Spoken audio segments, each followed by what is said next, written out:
On the 8th and 9th of December 2022, the 41st edition of the annual BAM Marketing Congress took place. The Belgian Association of Marketing, event organizer OFCORES, AdSomeNoise and Aluvision joined forces to meet with the most inspiring national and international marketing speakers for a fun chat. The result is 13 unique podcasts with fascinating marketing stories, useful tips and tricks, anecdotes, and so much more. In this episode, I talked with SILVIA GARCIA and Isabelle Verstraeten. SILVIA is a worldwide expert on happiness at work. She's the former Coca-Cola marketing director and CEO of Feelogic and Happiest Place to Work. Isabelle is also a marketing veteran. She's brand strategy consultant and author of the CARE principles. They argue that happiness can give companies, brands, and people a lot of competitive advantages.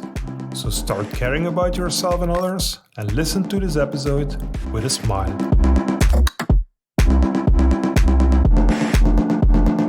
Thank you, Sylvia, for being here. You just gave a talk at the Marketing Congress, and Isabelle, you're with us as well. So we're going to have a little podcast episode about happiness, I would say, and about caring, because that's your thing, Isabelle. But first, for the people who haven't seen your talk, can you summarize it a little bit in a few minutes? What's the main idea? Absolutely. Thank you for that question. For those who didn't come, I basically explained and shared with people the good news of why happiness is something that we need to care for if we want to care for our success. That the equation that we work hard, are successful, and then become happy is not correct. You care for yourself, which Isabelle will probably explain. You care about your emotional well-being, your happiness, and that of others. And science proves that it gives you a competitive advantage to be happier. And then I shared with them how much you can change your happiness, how much is in your genes, and how much you can do yourself, or how much depends on your circumstances. And finally, I gave some areas that science tells us that really work to increase your happiness. Okay, so prior from going full force on happiness, you were working at Coca-Cola, who also have happiness as one of their brand assets, I would say. Absolutely. So a long time ago, in 2010, I was working in Coca-Cola in marketing as marketing director in Spain.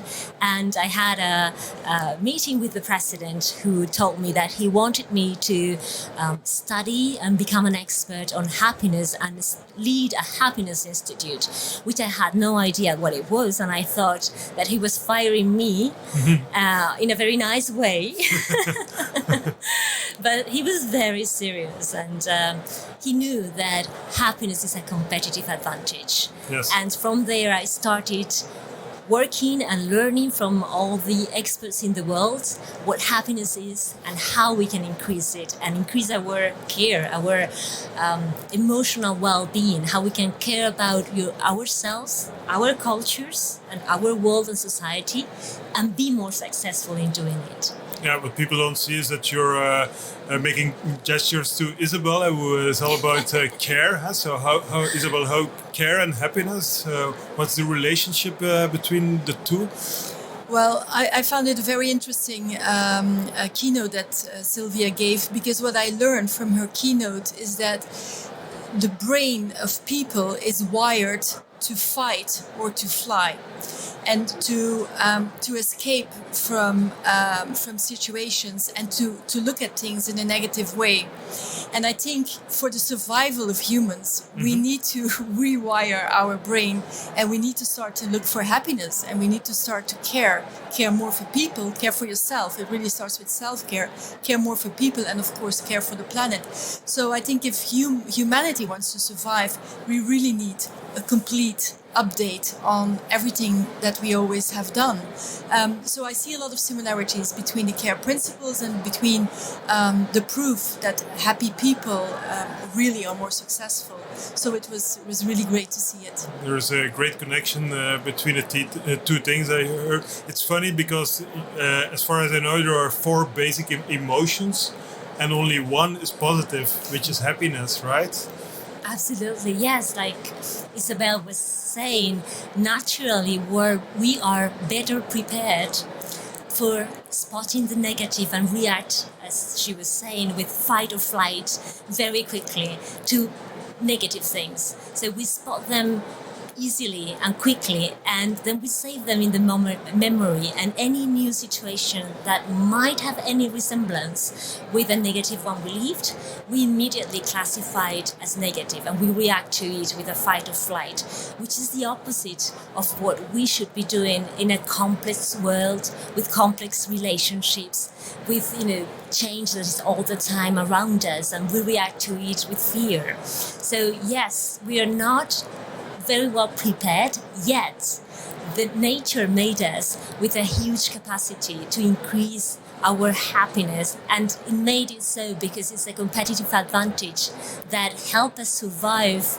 as a species, as Homo sapiens, our species. We were not the strongest, we were not the fastest to have hunt and have food, but together we created that social glue that is happiness, caring for us, for the others, for the wounded, for the old.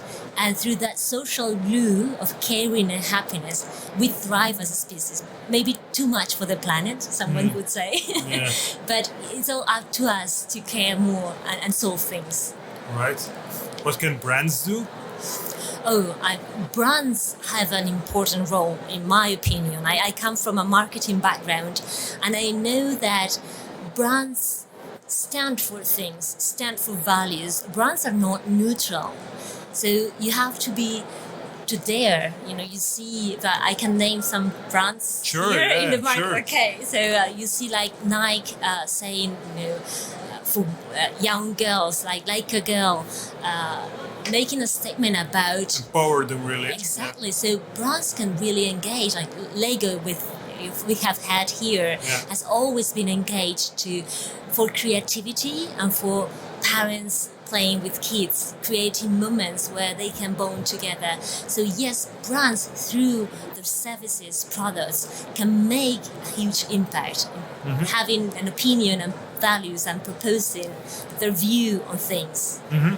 Maybe the key to that all is care. If a brand cares for people, they will feel happy, they will feel understood, they will feel heard. Yes, totally. I think the role of organizations and brands in general is very different than it used to be 10 years ago. I think 10 years ago, all brands, and I'm guilty as well because I used to work in marketing, we try to appear as caring, but we weren't really caring. I think now, today, younger generations, specifically if you cater Generation Z or Generation Alpha, you better really care about things, because care really starts internally by taking better care of your employees. So if you don't mean it, don't make it into a marketing layer. Don't say, oh, we'll care a bit about people or care a bit about the planet, just for the sake of it. You really need to have true values. You need to really be authentic, and your company culture is really key to the success of your company. And companies start to feel it today because they don't find people anymore who want to work there, or they can't keep the people to continue to work there. So companies start to feel it, but it's slow. Change is always slow. And I just urge companies to really start internally and change things fundamentally and place care for people and planet in the core of their business strategy, and not just on the side, like, okay, we do some sustainability, check. Like we were just discussing with Sylvia, we do some well-being for our employees. We have a yoga teacher from every Wednesday, for instance, check. That's not what we talk about. We really talk about systemic change, and that is really necessary. Yes, it seems like a challenge as well to me, because you can have in your brand strategy, we want to care, we want people to feel happy if they work with us or if they consume us or whatever. But basically, what you're saying is the full team, the full company need to be aligned after this mission, and we all know that. It's kind of a bit of a utopic vision because there will always be cynics. There will always be people who don't buy into it. So it's a challenge, I can imagine, to to get people to the level that they really care, that they really want to spread the happiness? Yeah, absolutely. But we have to stand up to that challenge. And I think there's no other way for companies who want to have a competitive advantage and stay here for long. You were saying it, and Isabelle was also speaking about it. Everything communicates about your company.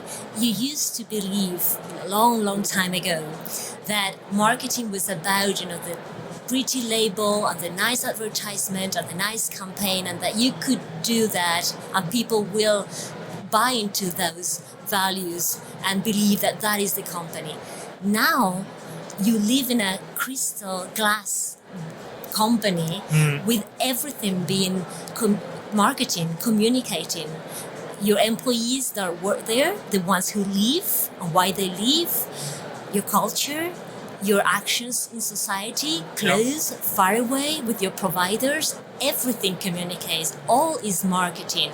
So we'd better raise up to those challenges of collaborating and in that creating a culture, an internal culture with higher happiness helps. Instead of protecting your territory and your department, happiness makes people collaborate better. So we'd better do that and collaborate, because we live in that translucent world where everything communicates, everything is marketing.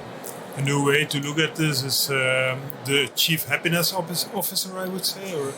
Oh, that's a very important question, and I think the intention of creating the chief marketing officer was a good one, but it sends the idea that someone can be in charge of happiness. And unfortunately for many happiness officers, first, that's not possible. Happiness is the culture that we create, each of us, with our behaviors. And also they did not have commonly a lot of budget to measure, to show how happiness can impact. So I am a little bit worried that people do, as Isabelle was saying, check, I have a happiness manager. Happiness should be, if there's a happiness manager, something that is embedded in how we work. It's not someone who should deal with happiness. It's each of us who should be working, embedding and using the tools and the things that create a culture where everyone can thrive and we can all take care of ourselves, our emotional well-being, and not break us. So that's what I think about that. I think it's very important today that a lot of people, they are looking how to create impact. And in the past, when we started a job, we were always looking at our boss. Okay, will he give me a promotion? Will he give me a car, or he or she or whatever? We were always looking up. And I think the change in culture that we need today is that we can all change something and we can all take better care of someone or something. And it really can start on a tiny micro level by simply, for instance, showing empathy towards your colleagues when you go to the office in the morning. Say, how are you? Did you sleep well or whatever? We can all do something a little bit better to create impact. And it's not something that is done by placing a chief happiness officer, because then again, you, like Sylvia was saying, then it's one person responsible for the happiness of others. Research indicates that we can create our own happiness, but we have to make an effort for that. And we can do that by showing empathy, by collaborating. So there's a lot of examples that Sylvia gives and that I also give in the CARE principles that can really unlock that happiness. It's just a matter of doing it.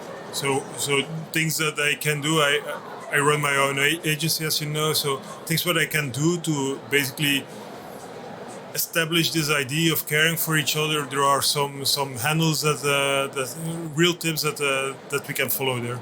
Yes, I think Sylvia also said it. I call it empathy, and she said one of the key things for happiness is truly listening to others. Is not listening with the answers already in your brain, but truly openly listening and spending time listening to others. It seems like something so basic, and still specifically in the last years with COVID, where all context was behind screens, we really lost it. We really lost that human touch. And so you, as a general manager of your own agency, really take the time to truly tune in with your people. Yeah. Because a lot of people they don't have the mental nor the physical capacities to deal with all the fast and many changes that we witness in society and all of the turbulence that we go through. And it's not going to end. People think, oh, if the war is over or if the energy crisis is over, we'll go back to normal. No, we are going through a change of era, and it will go with a lot of many and deep crises. And a lot of people, they simply can't cope with that. So if you have that capacity to cope with it, because your brain is wired more positively, and 50% comes from genes, right? That's what you said, Sylvia. If you have that capacity and you're born with it, help others. Yeah. That is a message that I give with my care principles. We can all take better care of something or someone, and it can be very small. It can be your neighbor, it can be your dog, it can be your children, it can be your colleagues. But just we can all have to do something. We can no longer wait for others to do it for us. Okay, I also hear a plea for more female entrepreneurship, because, as they say, women they talk because they want to clear the air, and men want to come with a solution. So it's not about the solution; it's about hearing, it's about listening, it's about being empathic. More than I guess you're saying something that's a problem, we need to solve it.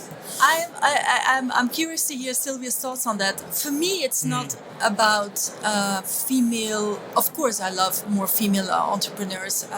I'm definitely a feminist, but for me, it's not about capacities that only females have. I know a lot of very empathetic men. I know a lot of men who are very good in collaborating, who are very good in opening up the doors and turning to others and asking for help. It's a mindset. It has nothing to do with gender for me. Sylvia, what are your thoughts on that? I agree that it's not a female or male. Maybe our society and education have valued more certain type of behaviors, and that when some people do what works. So since women sometimes have been more praised to be good listeners to others, yes, and to praise that the group is a group success and not an individual, they may be better because they have practiced more. Yeah. But what I see from any speech that I give is that men have a huge interest, and it resonates with them, because this is not a men or women thing. This is a human need to connect with others, to lead with good example, to be valued, to feel that you're useful.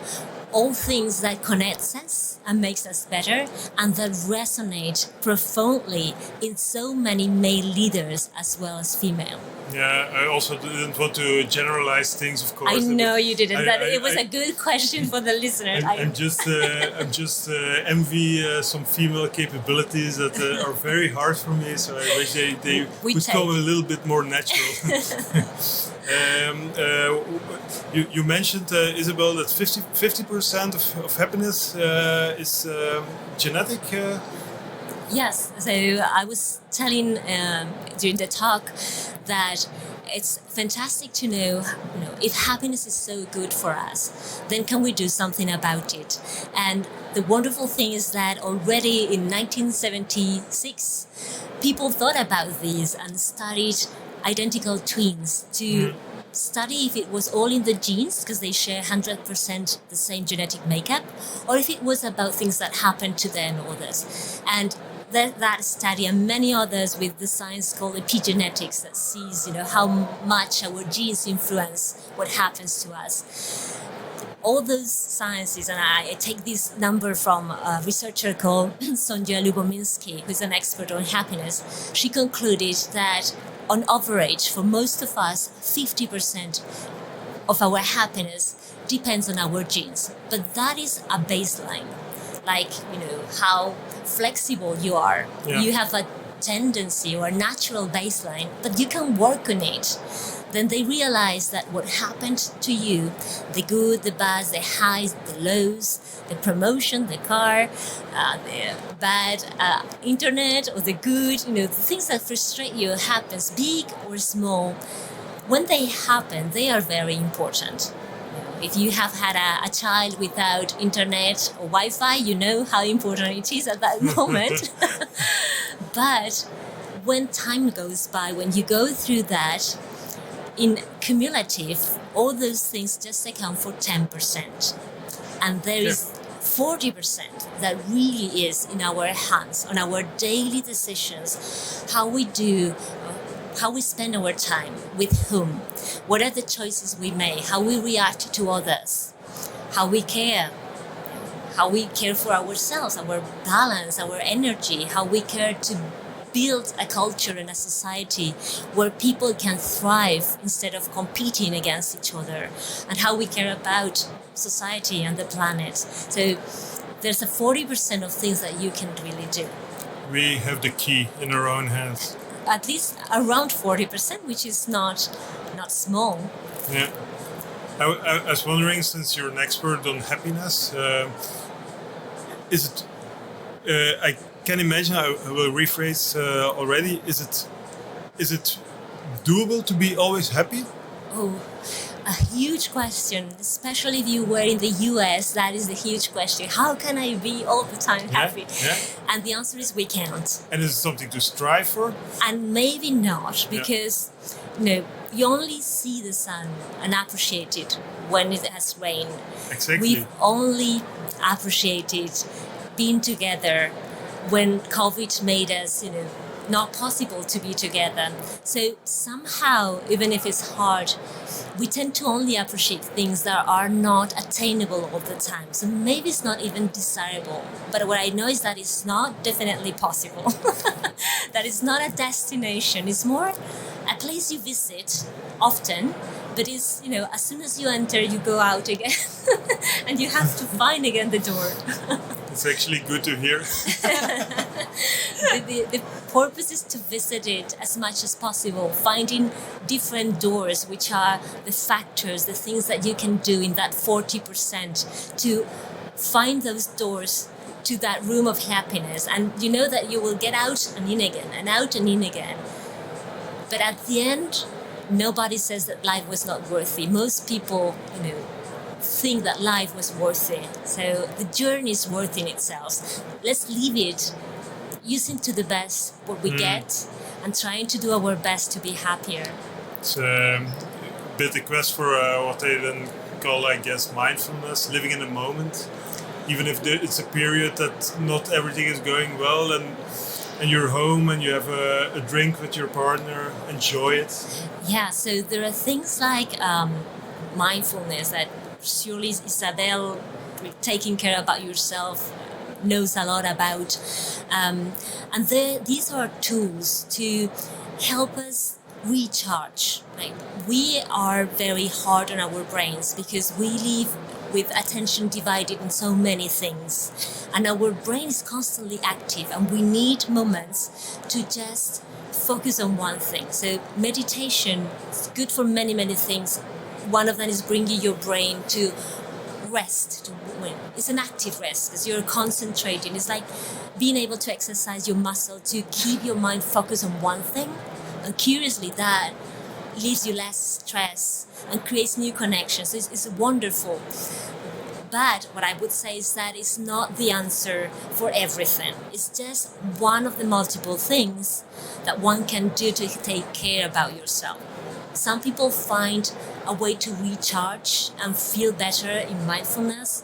Others might run, do squash, do painting, dancing.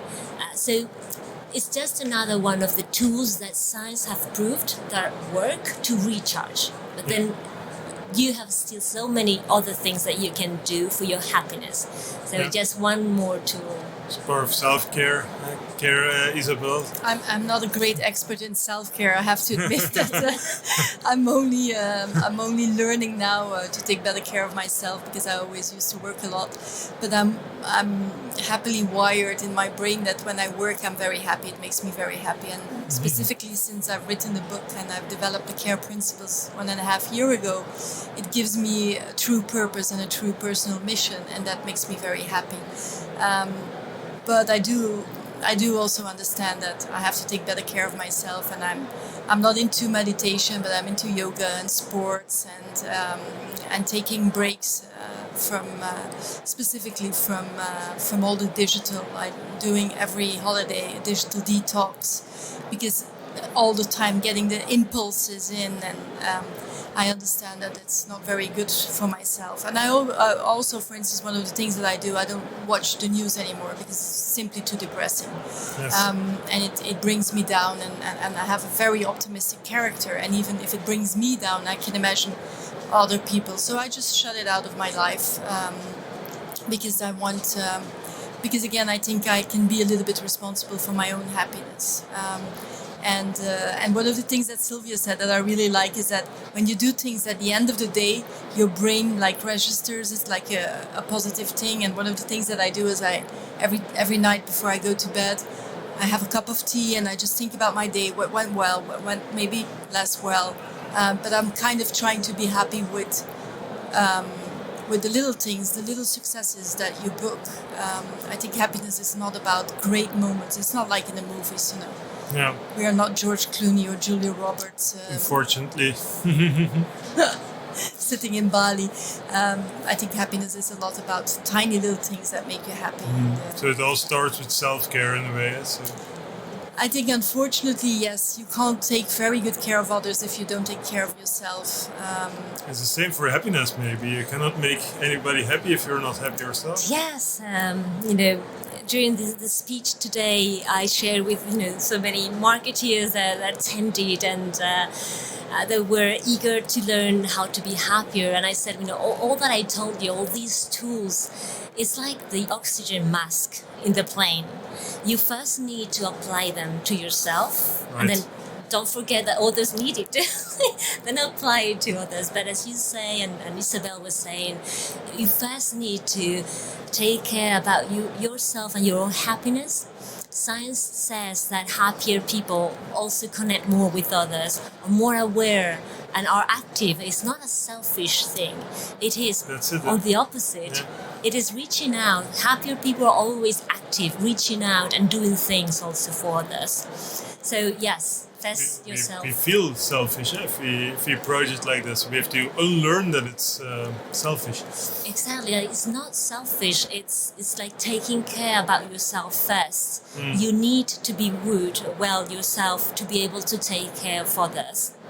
It's the same with happiness, which sometimes can feel like a selfish thing because we put there like, okay, going to the beach or doing something extraordinary or having a car, and those things just account for little moments of extreme joy or laughter, but those tiny moments are not happiness. Happiness is much low-key level. It's more about being satisfied, like what Isabelle does every night before going to bed, saying, it was worthy. I did something valuable.